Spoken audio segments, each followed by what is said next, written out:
Museum. On now. Okay, well, now the audio is on.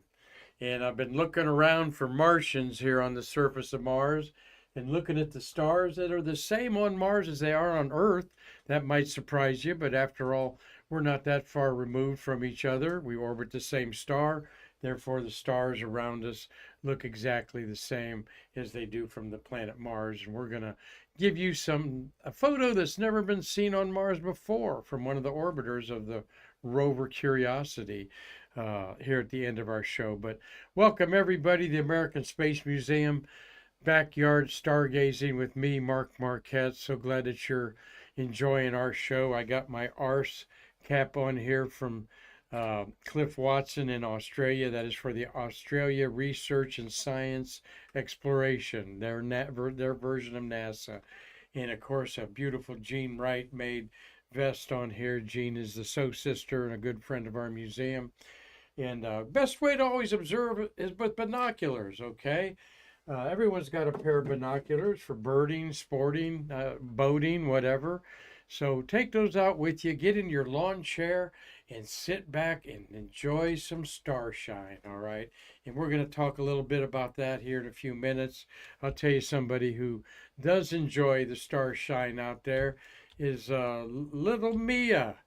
There's Mia Stange up there in Macomb, Michigan. Dave Stange, our #1 fan, gave us permission to say, hi, Mia. She's looking at Saturn's rings, he told me there. She's only 2.5 years old, and she's already learning her planets, and we're glad to have that kind of outreach here on our backyard stargazing program with young amateur astronomers like Mia there. And I did get Grandpa's permission to show her picture there.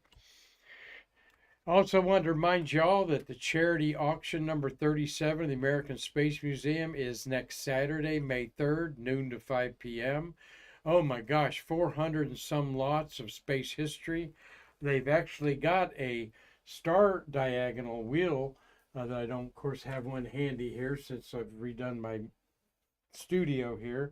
Don't see it laying around. Nope.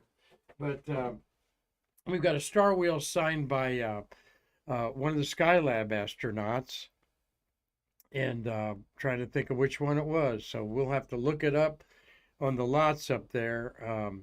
Skylab 3 Commander Marty Jerry Carr. It was his star wheel on there. But you would be amazed at how much this is going to go for. This is the Apollo 11 crew sign insurance cover, and they signed these after coming before going to the moon.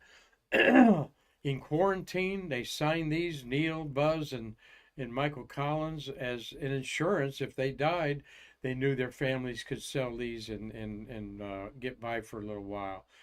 You're looking at a $3,000 to $5,000 bid winner at our auction for this. And our auctioneer, Chuck Jeffrey of Bid Again Auctions, authenticates these along with others. A Snoopy, silver Snoopy. It's only about the size of your pinky finger, yet this is one of the revered awards by space workers. And one of those Snoopy, silver Snoopies is available, as is this space flown flag on STS-2, given to Tom Clark, who was an executive accountant at NASA, dropped his stuff off and said, I don't want any money for it. I want the museum to make all the money on these things that I had on my walls and so forth. And a lot of people retiring, downsizing. Families don't want some of this stuff, incredibly, and it ends up in your hands through our auctions and eBay. And how about an official shuttle tile that has the paperwork that it was scrapped for some reason on there? And the VO number upside down tells you it was shuttle. And Marty, you know that Terry White, our shuttle garage manager, would tell you exactly what part of the orbiter that came from. So these are just some of the items available up for grabs at our auction. here at the American Space Museum. Now, I see I got a couple pictures out of whack there, Marty, but I think that's my fault. Who's orbiting Earth? We're going to talk about that. Um, oh, and I didn't, or where's the other slides? Oh, I got it. I think I don't printed the whole thing out. Who is orbiting Earth? All right. Well, how many people are orbiting Earth, Marty? 13. 13, Marty says. Well, that was a couple weeks ago, Marty, 13. When we had Shenzhou, we had 3 on the Chinese Tiangong space station, and we had 10 people on the International Space Station. All right, we had the Soyuz crew that had Don Pettit on it on the far right, and then we had the new Soyuz crew that took up astronaut, one-time American astronaut Johnny Kim, his first flight up there, and 2 Russians. And then we had up there crew 10 on the expedition crew. So what happened was the MS-26 crew came back over the weekend on Don Pettit's 70th birthday. All right. And that ended Expedition 72 on the space station, and then launched up to the space station. So then that brought it down to 7 people on the international, I'm sorry, yes, 7 with the MS-27 crew and the Dragon 10 crew up there. And with the 3 cosmonauts, or tachionauts, I mean, that made it 10. But just yesterday, China launched 3 more tachionauts to their Shenzhou space station. There's 2 of them in the foreground and the one in the back with the other existing crew, including on the far left is the lady who's up there, Wang Hoaz. So here you have 6 Chinese orbiting the Earth, okay, and 7 on the International Space Station, making 13, Marty. You were right. And we've got Crew Dragon includes Anne McClain, the commander. This is her 246th day in space today. And Nicole Ayers and Kirill Presov are rookies. This is their 42nd day in space. That's the middle 2. And Japanese astronaut Takeo Unushi, this is his 156th day in space, having done an expedition previously for JAXA, the Japanese Space Agency. And then you've got Johnny Kim below on MS-27 there. That's the Soyuz spacecraft. The 3 of them went up and are going to go back. They're spending their 17th, about 18th day in space today. And Johnny Kim on the left is a rookie. Sergei Rysakov is a veteran Russian traveler with 2 previous missions, I believe. And then Alexei Zubrinsky, this is his 18th day in space. And then you got 6 Chinese up there. And there'll just be 6 up there for a couple days. Shenzhou 19 will come back after they show Shenzhou 20 astronauts, tachionauts is what they call them, the ropes. But this guy right there, he's their most experienced Chinese tachyonaut. This is his 361st day in space, Chai Zuhu. I think he'll probably come back. I'm not sure if they'll come back in a day or 2. Didn't look that up. Maybe one of you know the answer to that. And as I'm clicking my smart tablet to find that out, there, you all beautiful people, friends of mine and friends of each other, watch and stay curious today there. So, and Connie McDaniel says hello. She's been in the museum helping like crazy. Alexandria Manderback, thank you for joining us from Brazil. Welcome to the Stay Curious family, Alexandria. Tom Usiak's been part of that family a while. Steve Jokums, I got the Desky, right, Marty? Desky in the house here, and I actually put it in our Apollo case already on there. So, hello, Julie Clay. Happy Friday to you too. And Steve Jokums and Dave Stengy were right on it. I didn't push the button to push the audio to begin with it there. And there's Terry Yvette Green. Hello to you. And I hope you're going to learn a little bit about your backyard astronomy and some of the bright stars that are disappearing real quick in the west and some of the bright ones that were in the morning sky this morning. We'll talk about that in a minute. Talking about the tachionauts there, this lady, Wang Hoez, this is her 176th day in space, okay, as is Song Lindong. They were rookies. So had two rookies on the flight going up on Shenzhou 20, all right, and that would be, and I don't care if I slaughter their names, it sounds good enough to me. On the left is Chen Dong, and I remember him being up there from remembering his name. Chen Dong, he's been up there on one expedition. This is his 217th day in space. And then just getting their second day in space, their sea legs right here. Maybe they had that space sickness all day and just getting over it, is Chen Zhangru and Wang Ji, both men and both rookies, and that adds 633 humans have orbited the Earth since Yuri Gagarin in 1961. And I can't believe it's not twice that, Marty, growing up as a baby boomer, that we were going to have bases on Mars and everything. So, and I'll never get tired of saying that, folks. We're up to Expedition 73 there, and there's the expedition on the International Space Station. 24 years ago, we were just segueing from Expedition 1 to Expedition 2. Yes, go ahead, Marty. Yeah, Dean Babcock is asking, how many Chinese astronauts are in their astronaut program? Well, but Dean Babcock, thank you for thinking I know that. Really, I honestly don't know, but I need to keep up with the Chinese a little bit more, and that's what we do here on Stay Curious, and we think nobody else does, is they talk about who are the humans orbiting Earth, for gosh sakes. And did you know that we swapped it out? And so we actually only had 7 in space 2 days ago, all right, before we launched the Soyuz guys came back, and then the Japanese guys came back, and I think there was only 7, and then we added 6 in a matter of 2 days on there. That's a great question. I'm going to guess 2 dozen. I can think that this is about the 5th crew to occupy excuse me, the Heavenly Palace. I think that this is like the 5th crew rotated out. They had 2 other smaller space stations, but I'll be looking that up, and at the risk of promoting communism, I'll look into the communist agency that we know want to be boots on the ground on the moon before 2030.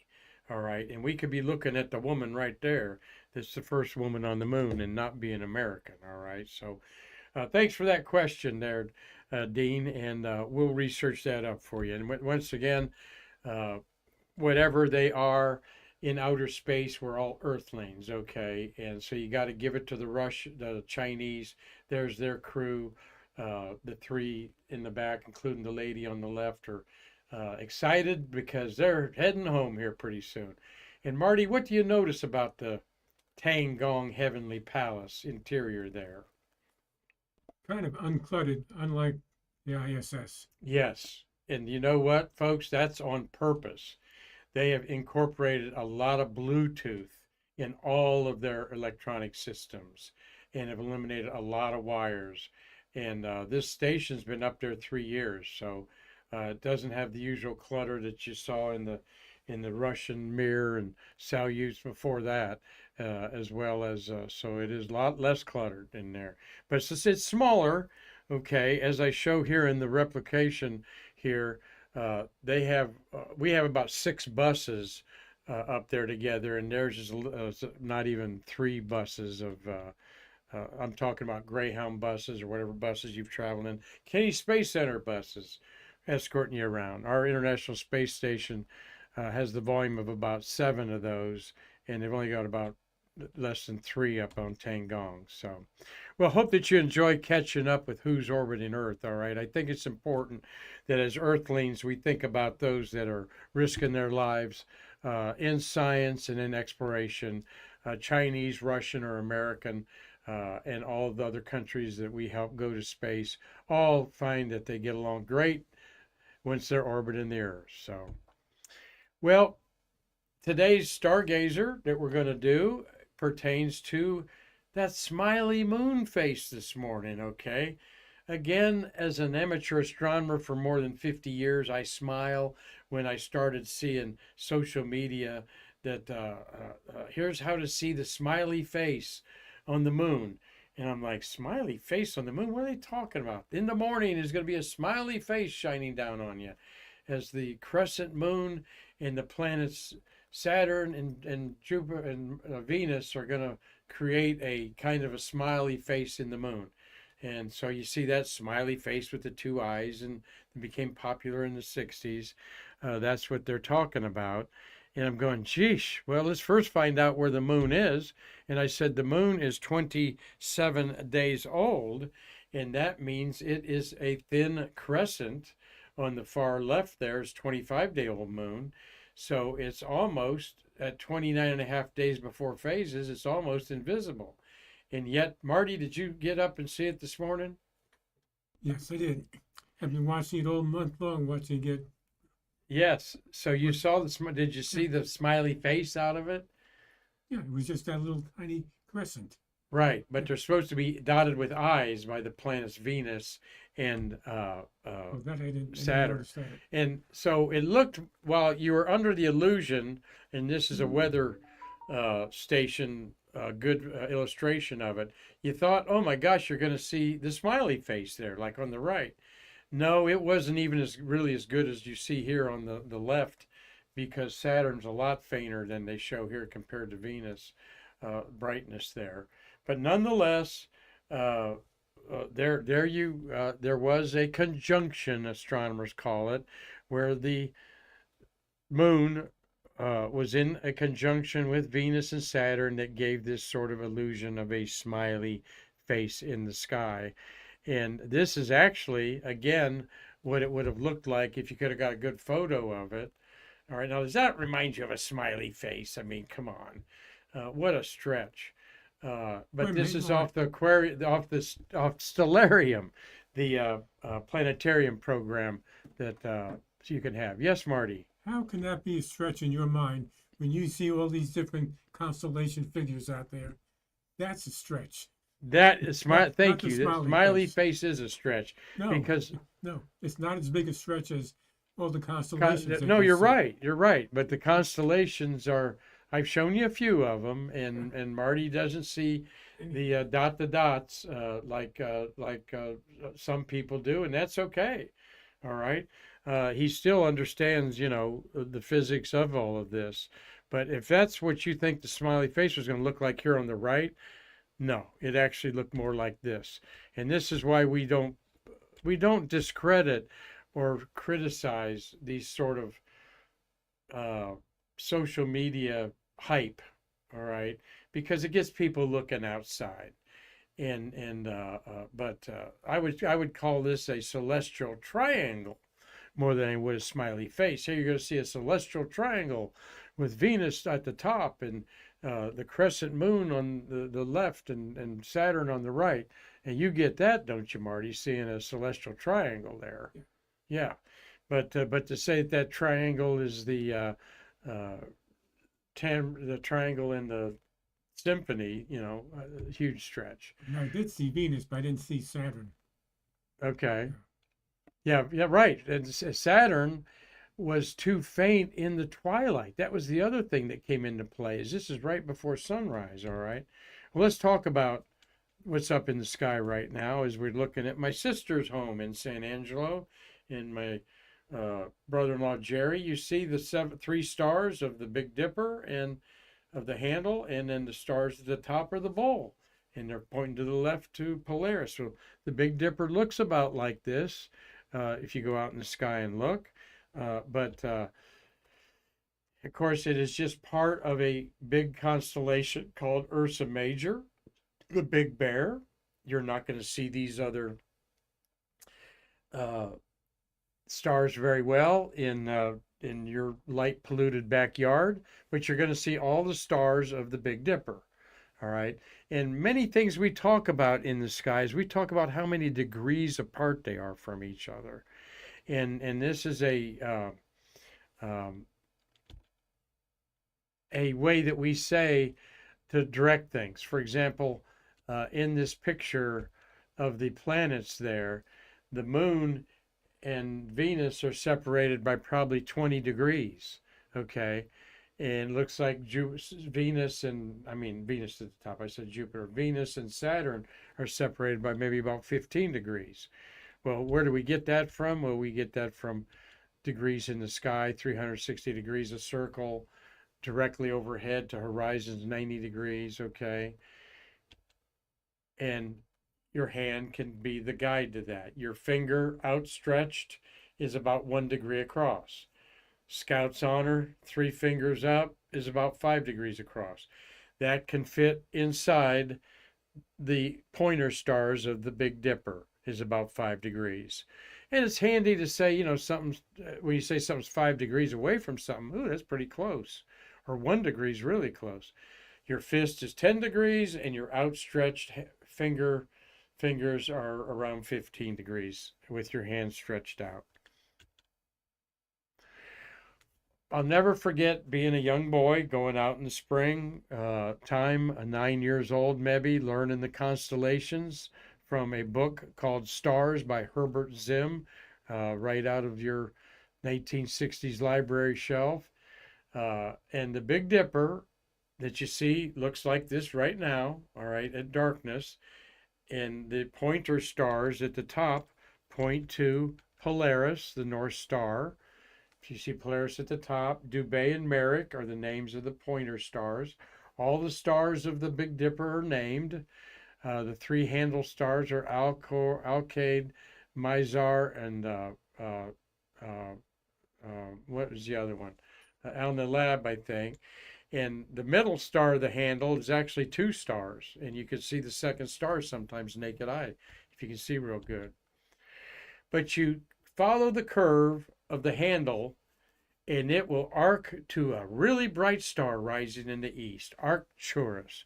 So you arc to Arcturus. And there is the constellation Arcturus. Looks like a kite in the sky. I'll show you that in a minute. Well, here's the kite. Let me show it to you right now. Doesn't that look like a kite or an ice cream cone? All right. With Arcturus is really a very, very bright star. And we're going to talk about Arcturus. Now, sunset is around 7:45. It's around 7:48, somewhere like that, depending where you live, between 7:45 and 7:50 now. And sunrises are happening now around 6:10 Eastern Daylight Time. All right. So it's starting to get dark around 8:30. Those of you that enjoy outdoor whatever, gardening, tennis, golf, you're now enjoying stretching that time out a little bit more, okay? But here's when you get to the darkness around 8:30, you're going to see Arcturus in the eastern sky. It's one of the third brightest stars in the sky, and it's got a very interesting story to tell, as it is the fourth brightest star in the entire sky at 0 magnitude, and it is just 36 light years away. Now, we thought it was about 40 light years away. That's why this star was used to trigger the photoelectric switch that turned on a new invention, streetlights, at the Chicago World's Fair in 1933, and we'll talk about that in a minute. There is the classical Greek Roman idea of who Arcturus was. He was a farmer, basically, and never heard of a person named Arcturus. Of all the names I've heard out there, he's got a scythe in his hand to represent that he was an important farmer back in the day.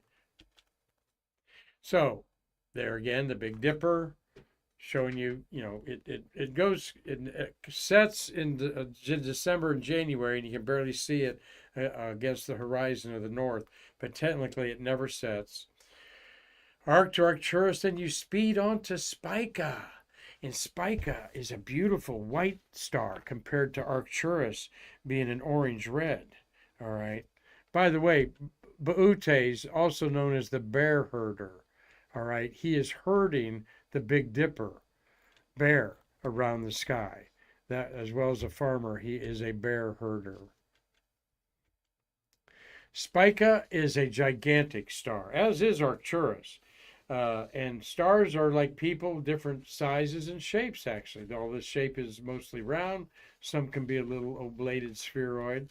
But in the Spica, it has another star orbiting it called Spica B. And that star, seen in a powerful telescope right next to it, and it takes like 100 years to orbit it, it's also much bigger than our sun. Our sun is not that big of a star as stars go. It's actually called a yellow dwarf star, less than 1 million miles in diameter. So Spica is about over 2 million miles in diameter, and and 4 million miles in diameter for the big Spica star there. So let me talk about the star Arcturus. Orangish red to the eye compared to the white Spica.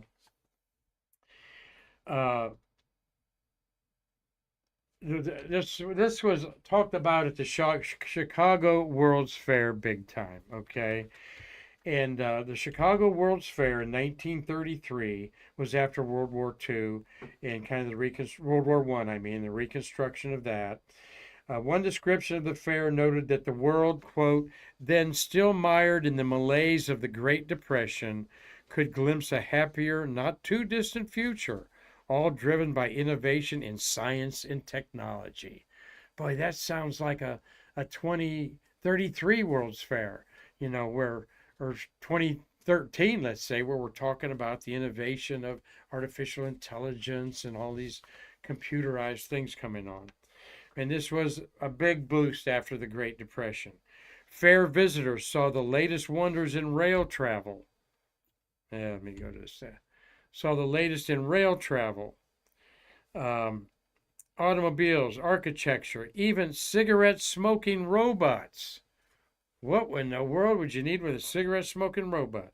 The exposition, quote, emphasized technology and progress, a utopia or perfect world founded on democracy and manufacturing. And there's the sign that Western Union put up, the light of Arcturus, okay, in this World's Fair, left in 1893. And 40 years later, it was going to hit photoelectric cells and be light up this fair. And I'll show you that in a minute. Today we know Arcturus is 37 light years away. Let's see what slide I got here. Oh, there's a scene of the World's Fair in that sign. But at the time, it was thought to be 40. The light that left the star during the Chicago's first World Fair in 1893, called the World's Columbian Symposium, would arrive just in time 40 years later to open up this, a wonderful symposium. Arcturus was not only the right distance, but bright and easy to see during the fair's opening in May. Could a more perfect marriage of poetry and science ever be arranged? At the time, the photocell, a device that produced an electric current when exposed to light, was all the rage. Clever entrepreneurs had figured out how to take advantage of light's ability to knock electrons loose from atoms, to open doors and count shoppers automatically. So the automatic door system was born at this time. They're still in wide use today, from burglar alarms to toilets that magically flush when you step away. Yes, that's all photoelectric cell technology that was the rage at the 1933 Chicago World's Fair. Well, they had 4 observatories that were going to pick up the light as backups in the event of cloudy skies. In the end, telescopes at the University of Illinois Observatory in Urbana, Harvard College University, and Allegheny Observatory in Pittsburgh all provided in the grand event by capturing the light and then through electric telegraph lines focused. At 9:15 p.m., each of the four observatories borrowed bits of Arcturus's light, focused them onto their respective photo cells, and sent the electric current by Western Union telegraph lines to the Chicago Fairgrounds. And let there be light at the Chicago Fair with the star there on the background there. So, a very cool application, and to think of in almost 100 years ago, what had been 97 years ago, people were looking at this and just going crazy over that a star in the sky they could see was doing this. So don't forget the Big Dipper. Just look north. In our case, we'll be looking up to Michigan and Dave Stange in the great state of Ohio beneath it. And you got the kite, Bootes, the herdsman, Arcturus, Arcturus, speed on to Spica. Now, Spica means sheath of wheat in Arabic. And the diamond of Virgo means this is part of the constellation Virgo, the Virgin, or the Great Maiden. And this is a sprawling constellation that is superimposed on a dot to dot over a lake there. Marty looks nothing like a woman or anything like a person. It's one of the most abstract things out there. It covers a lot of territory in the sky, and it's anchored by Spica. You cannot miss Spica. It's just a beautiful, bright white star, and there it is through a telescope. You're not looking at the disk. That's the overexposure of there, and the X is the crosshair artifact of the telescope itself. So, hope that you've enjoyed going out in your backyard and looking at the sky. Now, to further confuse Marty and those of you challenged with the dot to dot, I put the dot to dots together. You go after sunset about 8:30, look to the west. You're going to see a beautiful bright star, Jupiter, and Jupiter's right there. And Jupiter has been hanging around since the fall. And we're going to be saying bye-bye, Jupiter, because in another month you're going to say, what the heck happened to Jupiter? Same thing that happened to Venus that used to be predominant in our winter and early spring skies. And it has now left the evening sky. It has popped up like we saw with the smiley face.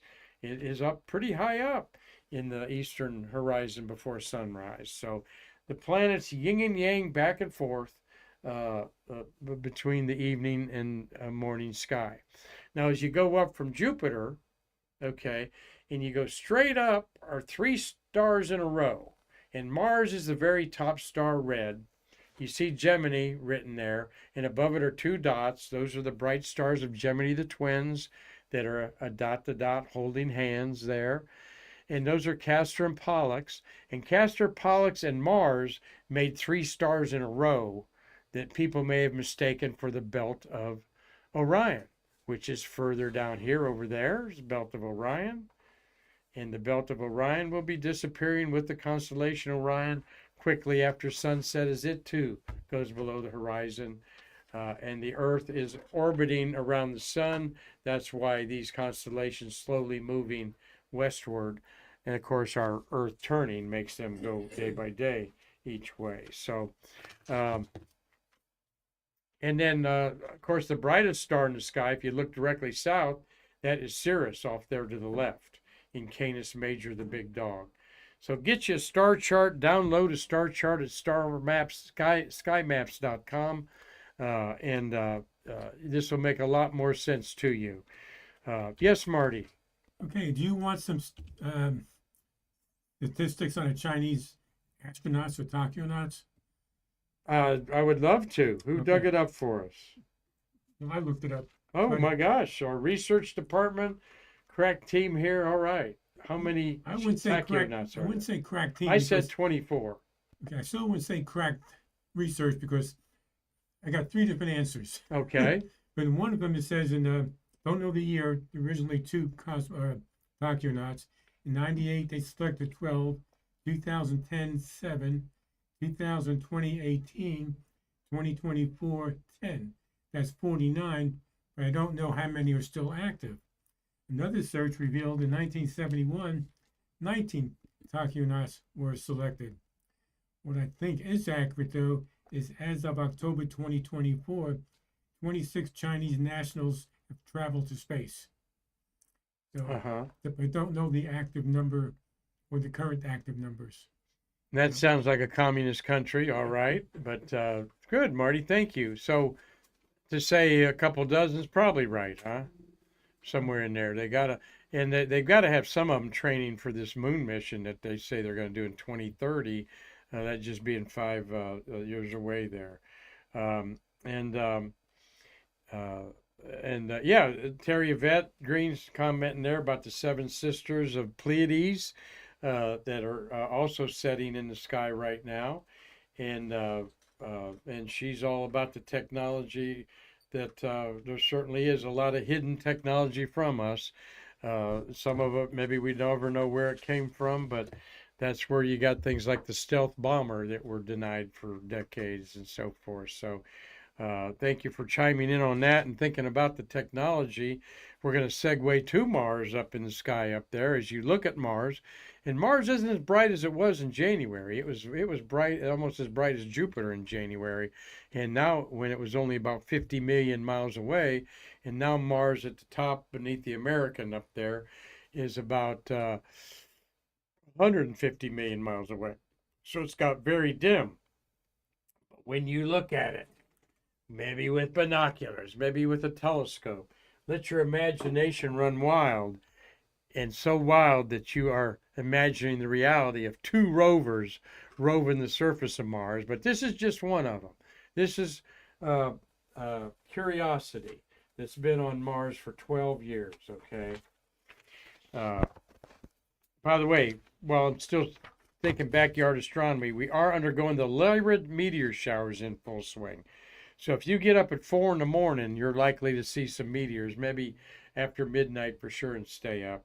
And they're from a group meteor shower called Lyra, which I might lose a little sleep and get on. The best way to do that is lay on a lawn chair with the radio on or earbuds or something like that and enjoy it. So, all right, let me get the fact that. This is Curiosity, and Curiosity has been on Mars since August. It's been in Gale Crater since August 2012. So we're coming up on 13 years in Gale Crater, a 96-mile crater that seemed to be drenched in water. And it is now climbing up an areola, okay? Or not an aurora, not an areola, an aurora. All right, let's just call it a delta. Let's change the name to Delta, okay? Yes. So quickly get out of that foot out of my mouth. Here it is 12 years ago. Here it is a couple months ago, covered with Martian dust, because Mars's thin atmosphere, though thin, has dust devils, and a lot of it's suspended because this stuff is very finer than talcum powder. But when it landed, it basically looked like it did on the left. I see there's some footprints over there, some Martians that walked up to it while it was over there. Actually, that's where the arm dug in to take some samples. It's gotten pretty dirty in 13 years, and wait till you see the wheels of it there. But NASA has 3 spacecraft orbiting Mars, and one of them is called Mars Reconnaissance Orbiter, and it's been orbiting for about 15 years, and it at the time was the most powerful cameras ever put in space, and it can keep track of where the rovers are by seeing them parked and their trails that they make in the dust of Mars. So setting you that up, isn't there these cool shots? There's about 6 navigation cameras around it, like GoPros of each of their orbiters, and they've this one suffered. They weigh about a ton, and so there's a lot of weight on those wheels, and they've been busted up as they go over. Now this helped when Curiosities was on the Mars for about 5 or 6 years before we put no, it was on almost 9 years when we put the other rover on Mars, Perseverance. And so they beefed up the tires on Perseverance so this damage wouldn't happen. But does this bring it real or not? It's like you're looking under changing the oil of a Mars rover. And this is kind of a cool picture I found at a sunset on Mars. And they give you an idea, the scientists at the Jet Propulsion Lab dealing with this now 12 years. Some of them have done their doctor degrees on it and gone on to something else. It's a real training ground for how to talk to a robot on another world. And you've got about a 20-minute lapse in communication. So if you say, hey, rover, activate your cameras, it takes 20 minutes to get there and then 20 minutes for it to say, yes, camera's activated. 40 minutes have passed. They name features. This is where the artificial intelligence of your cars has been pioneered by these rovers on Mars. And it was first started with Spirit and Opportunity, those golf cart sized rovers. These are the size of a vehicle in any of your neighbor's driveways, okay? But there's a radio isotope thermoelectric generator.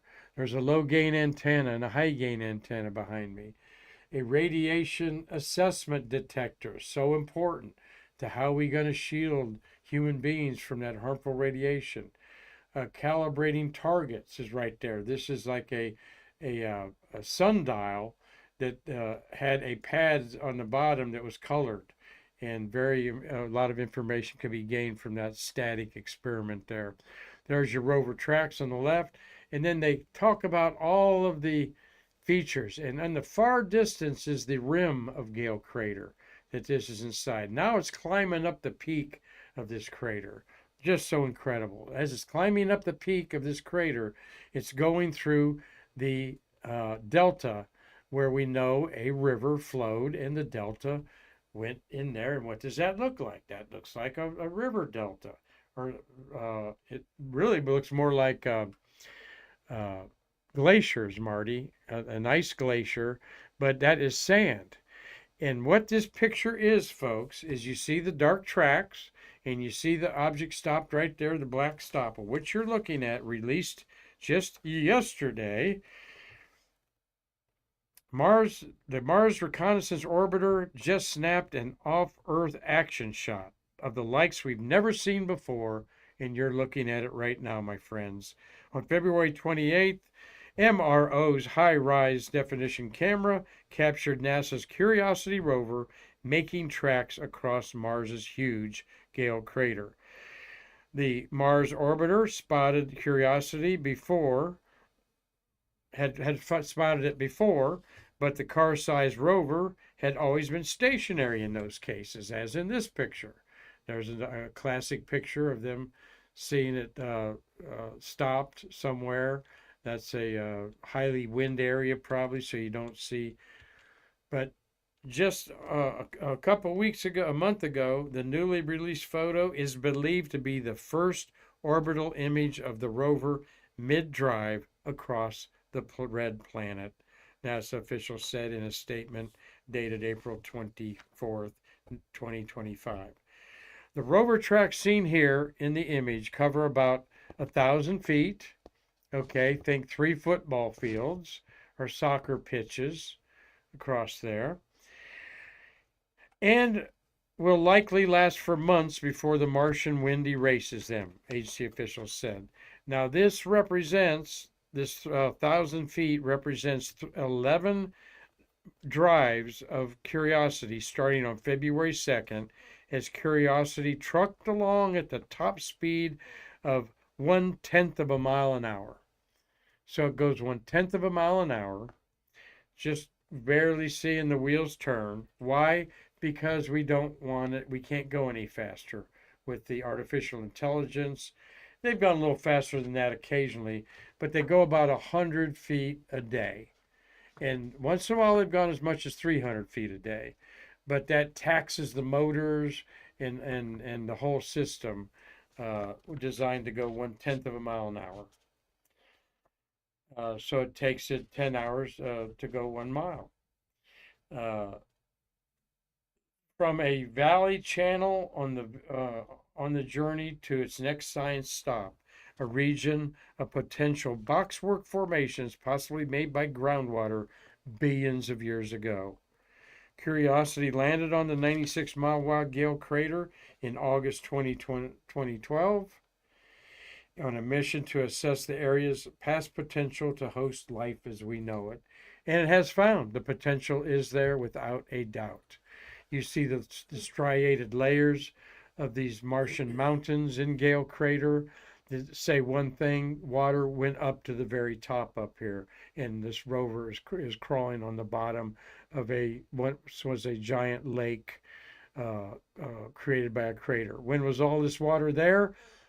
Probably 3 billion years ago in our 4.5 billion year history of the Earth and Mars. So very early in the solar system did Mars have water, and for most of its existence it has not. But it has water trapped in the soil, in its polar caps, in its atmosphere, though it has a lot of carbon dioxide. I'm convinced that there will be water found in caves beneath the giant Martian mountains. So thank you all for watching today. Hope that you've enjoyed a little trip out in your own backyard, as well as taking you to the surface of Mars. And now you know that orbiting the Earth are 13 Earthlings doing great things, not just for their countries, but for all humanity. So thank you, Marty, for a great job. I'm looking at Cliff Watson saying hi. Yes, sirree, a tip of the hat to you, Mr. Watson, who gave me that. He's in Pomona, Australia, getting ready for winter. The Australian Research and Space Exploration, all right, agency. And there is Jackie Mukami, which of course is Chris Callie. And thank you, buddy. He thinks we're a dynamic duo. So we will just put our capes on and fly out of here, Chris Callie-san. And thank you for watching today. I owe you a phone call. And thank you, Steve Jokums. Again, he sent us a Desky replica, the computer that was on the command and lunar module in the Apollo era. And we're so proud to be able to share that with you all here. So thank you. Let's see here. We had Gary Gerald watching, Elena Edkahara. Thank you, Elena. Rocket Lady Elizabeth. And Elizabeth, she was all about the number of people in space there. Thank you, Elizabeth Schneider. Thank you for watching today. And her company is Galactic Tours, Galactic Medallion Tours. Elizabeth got it right. And she did a great program that you want to go back and see this weekend. Terry Yvette Green, thank you for watching. Carlton Bailey. Of course, that his hacienda about 9 miles from here. Alexander Menderbach in Brazil. Thank you so much. We're friends with the Jefferson Michaelis Foundation in Brazil. And hope that you know our good friend, Jeff. Tommy Usiak, Connie McDaniel, Tom Celentano, Dean Babcock, Julie Clay, and Dave Stangy. Happy to honor your granddaughter, Mia, at the beginning of the show. Let's show beautiful little Mia again there, Marty. She's going to be a stargazer for sure, but she's going to have to move from those cloudy skies up in Michigan, Grandpa Stangy, if she's going to want to see anything in the winter. So thank you all for watching today. It means a lot how we've made friends and family through this humble program. And we can't wait to do it again with you next week. Watch some of the reruns on American Space Museum's YouTube channel. You won't regret it. And until then, I'm Mark Marquette saying, I'll see you in my backyard to bridge the space between us. As I'm looking at bright Arcturus. Wow.